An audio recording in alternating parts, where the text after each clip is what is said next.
So if we are to discover the peace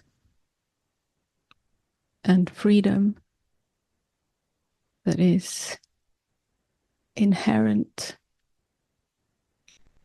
to beingness, just being, that which underlies all activity, all thought activity, all feeling activity, all sensation activity, all perception activity, that which we touch on in deep silence. If we are to discover that, then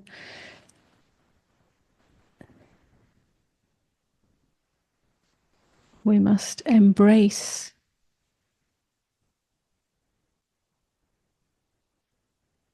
the willingness for surrender.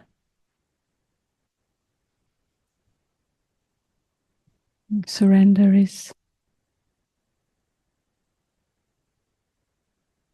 foundation, a foundational doorway to peace and freedom.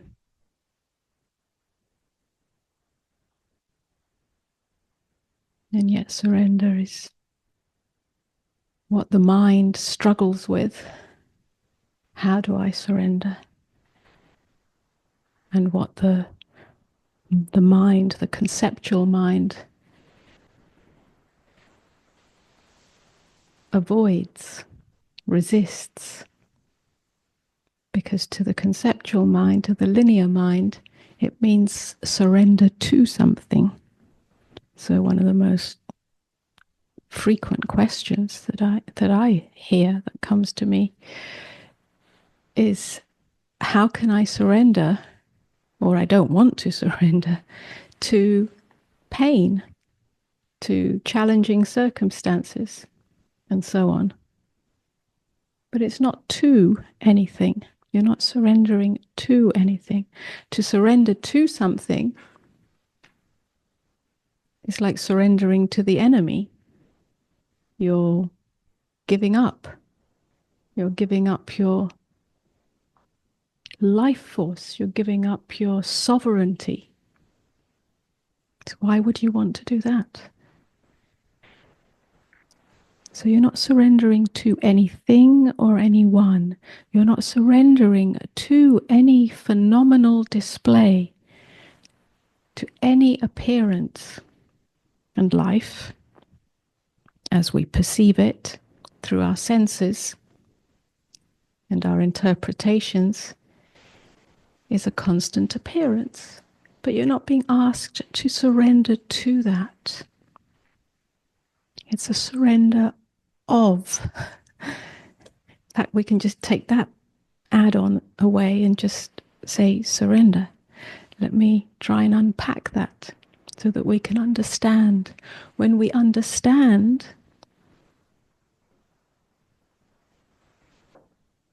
then we can see. Clear seeing of the inner mechanisms. Yeah, they're not visible mechanisms, they're not material mechanisms, they're invisible mechanisms. It's the activity of the self, the activity of the mind, of the psyche, and so on. When we can see that, because we've understood it, then the possibility of surrender takes place.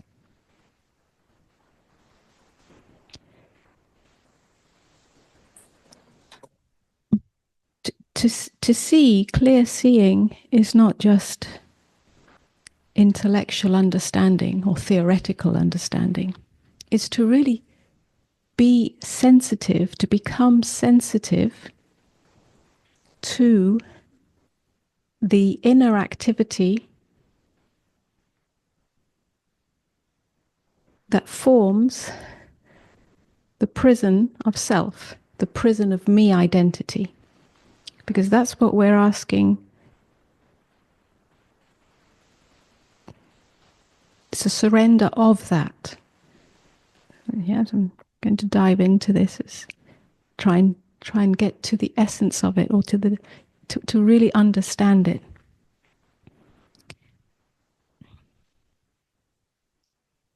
What we seek freedom from, what we seek peace beyond or within, is the prison of the me identity, the self that rises up and creates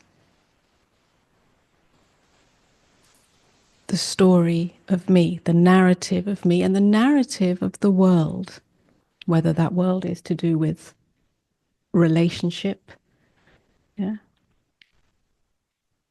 but we can broaden that out, yeah, from intimate relationship right out to all relationships and the relationship to the world, to life. That self is problematic. It's the self that creates drama, or sees drama, or experiences drama, or panic, or fear, or anxiety, or tension, and eventually, or hurt, or wounding, or and so on. And so that becomes a prison that we live in. So let's see how that forms. We can call that ego identity as well. It forms by an activity. That activity is the constant interpretation of what it experiences, of the content of experience. We touched on this last night if you were at the meeting. Let's try and go a little bit deeper.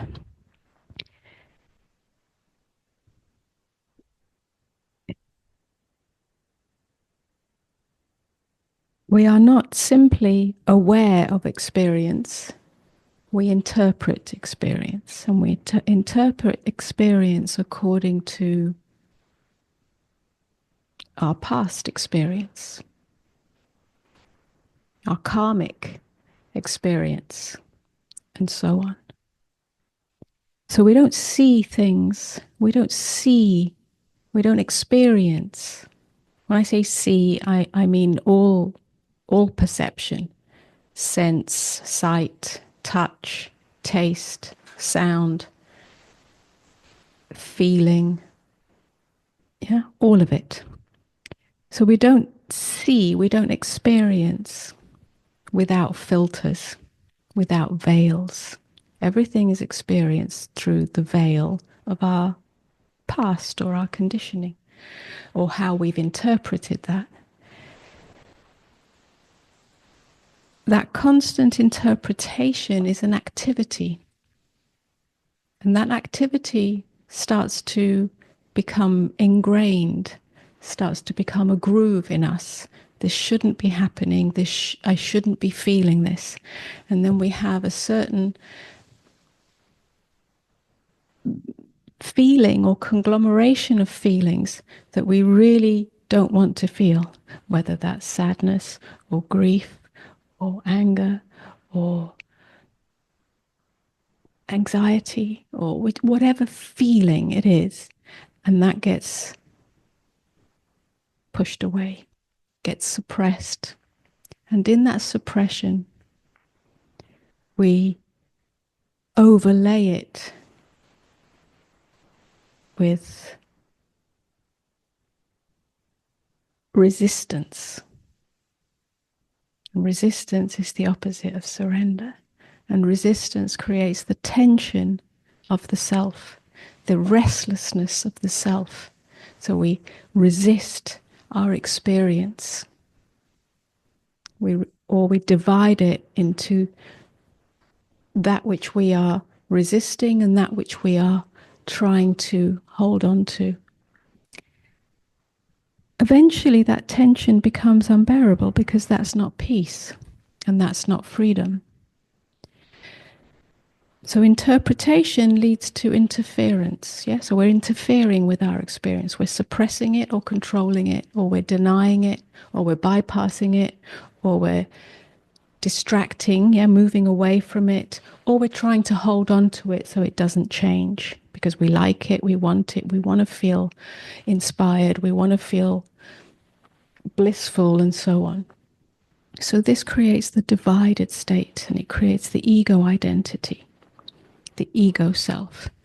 When there are grievances in that, yeah, so grievance is the inability to forgive that which hurt. Yeah? So we hold on to the hurt. But in holding on to the hurt, we're not really meeting it. We're just tucking it away as this shouldn't have happened. And now there's something either wrong with me, or wrong with them, or wrong with it. So once again, we're not seeing clearly. We're not meeting our direct experience, the unfoldment of experience, with freshness, with directness. And freedom can only be found in directness, in freshness, in nakedness, not through the overlay of the self, the veils of the self. So what has this got to do with surrender? Because surrender is when you see that mechanism taking place in yourself, in any aspect of life, whether it be on the spiritual path or the human path. There's no separation. They're one and the same. Yeah? So we're not dividing them into spiritual or not spiritual. All of it, all human activity, the life that is lived, when we start to see that mechanism take place, and again, I say, it's not just seeing, it's sensing it. You become sensitive to it because it's energetic.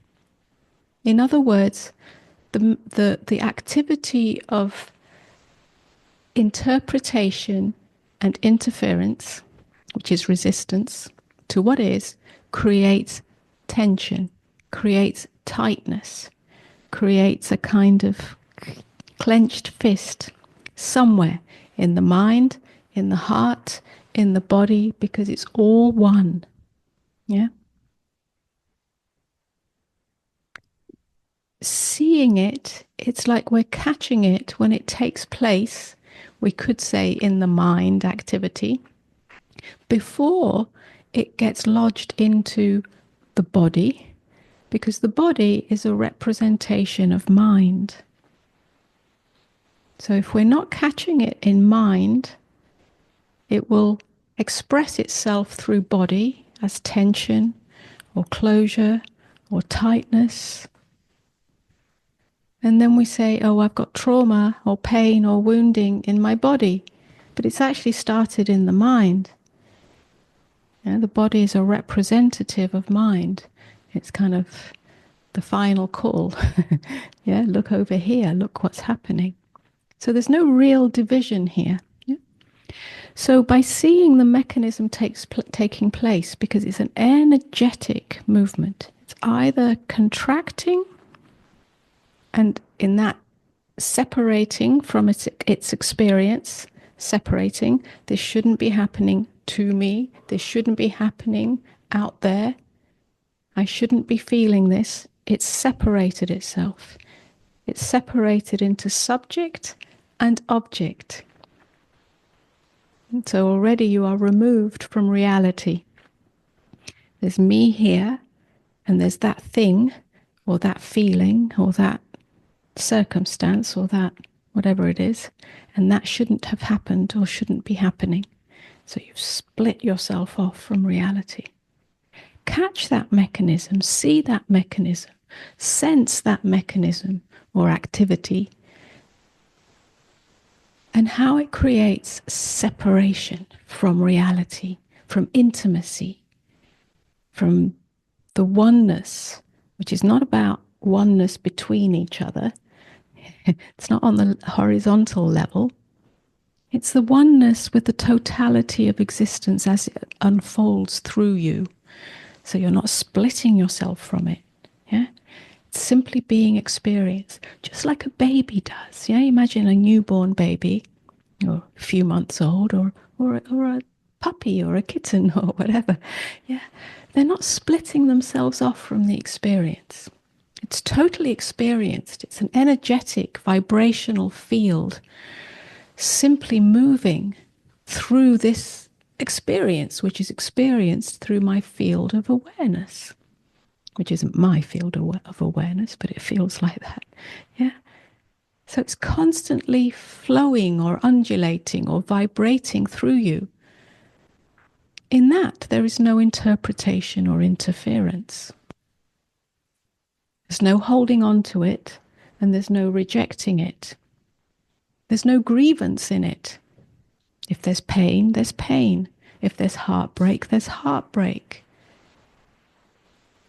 But there's no interpretation or interference. This is fundamental. So what is surrender? Surrender is in seeing the mechanism, in sensing that activity. Something in you stops. Something in you dies.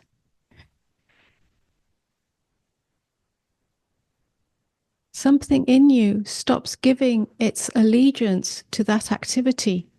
The activity may take place. It's not that you become a blank slate. The activity takes place.